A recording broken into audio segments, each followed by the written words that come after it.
ભાવનગરના નારી ગામ પાસે 58 લોકો પૂરના પાણીમાં ફસાઈ ગયા હતા। મીઠાના અગરમાં પાણી આવી જતા 58 લોકો પૂરના પાણીમાં ફસાયા હતા। જો કે તમામ 58 લોકોનું રેસ્ક્યુ કરીને તેમને બહાર કાઢવામાં આવ્યા છે, તેમને બચાવવામાં આવ્યા છે। ફાયર વિભાગની ટીમે બોટની મદદથી રાહત અને બચાવ કામગીરી કરી અને તમામને બચાવીને સુરક્ષિત રીતે બહાર કાઢ્યા છે। પશુપાલક અને મીઠા અગરમાં કામ કરતા કર્મચારી ફસાયા હતા। જો કે ઘરે પરત નહીં ફરતા પરિવાર દ્વારા તંત્રને જાણ કરવામાં આવી હતી અને તમામ 58 લોકોનું રેસ્ક્યુ થતા તંત્રએ રાહતનો શ્વાસ લીધો છે। ભાવનગરના માળિયા નજીક મીઠાના જે સોલ્ટના જે કહી શકાય યુનિટમાં 33 લોકો જે ફસાયા હતા તેને કેમ રીતના જે છે તે બહાર કાઢવામાં આવ્યા છે। સીધા દ્રશ્યો બતાડવાના પ્રયત્નો કરી રહ્યા છીએ। જોઈ શકાય છે કે જે આ જે લોકો હતા તે ગતકાલના જ અહીંયાથી ટૂંકમાં તે કહી શકાય કે જે મીઠાના અગરોનું યુનિટ જે ચાલે છે તે યુનિટમાં ગત રાત્રિના જે છે તે શ્રમિકો જે છે તે ફસાયા હતા।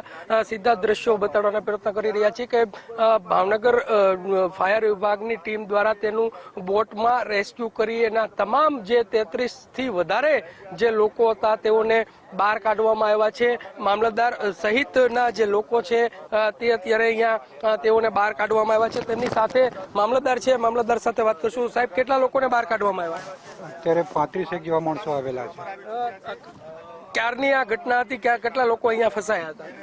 સવારે મને મેસેજ મળ્યા હતા, એમાં 30-33 જણ હતા, પણ અત્યારે જયારે જોયું ત્યારે એમાં વધી ગયા હતા। 35 માણસો હતા અને એમને બચાવીને લઈને આવ્યા છે। સ્થાનિકો કોઈ હતા કે કેમ?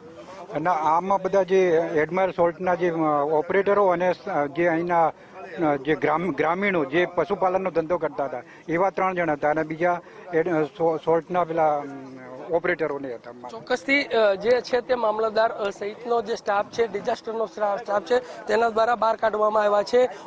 ફાયર દ્વારા પણ કહી શકાય કે ભારે જહેમત ઉઠાવી અને આ પ્રકારે તેઓને બહાર કાઢવામાં આવ્યા છે। અહીંયા આપણી સાથે જે લોકો એમની જોડે વાત કરવાના પ્રયત્નો કરશું।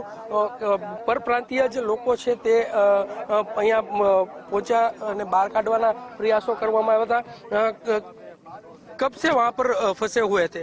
2 दिन से। 2 दिन से। पानी की वजह से कैसी तकलीफ कैसी थी?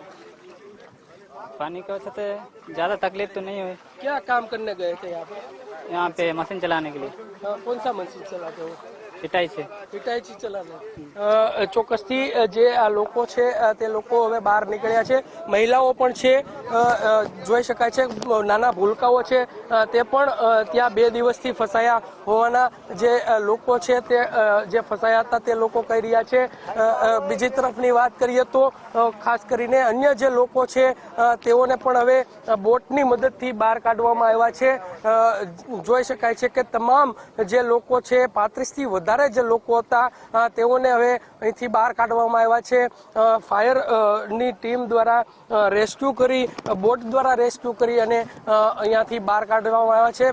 ભૂલકાઓ છે, સાથે ફેમિલી છે, સીધા જ જે છે તે લોકો જે છે ને સ્થાનિક જે લોકો હતા તે તમામને હવે અહીંયા જે સુરક્ષિત રીતના બહાર કાઢી લેવામાં આવ્યા છે। જે પ્રમાણે ભાવનગર જિલ્લામાં 2 દિવસથી અવિરત જે વરસાદ પડ્યો તેના કારણે આસપાસની જે સ્થાનિક નદીઓના ઘોડાપૂર આવ્યા તેના કારણે જે છે તે મીઠાના અગરોના જે યુનિટો છે તે યુનિટોમાં પાણી ઘૂસી જતા 2 દિવસથી શ્રમિકો જે છે તે અહીંયા ફસાયા હતા અને તેઓને હવે તંત્રની મદદથી બહાર કાઢવામાં આવ્યા છે। કેમેરા પર્સન વિજય જાદવની સાથે કુણાલ બારડ, ગુજરાત ફર્સ્ટ, ભાવનગર। ભાવનગરમાં કેટલાક લોકો ફસાયા હતા, જો કે તમામ લોકોનું તંત્ર દ્વારા રેસ્ક્યુ કરવામાં આવ્યું છે।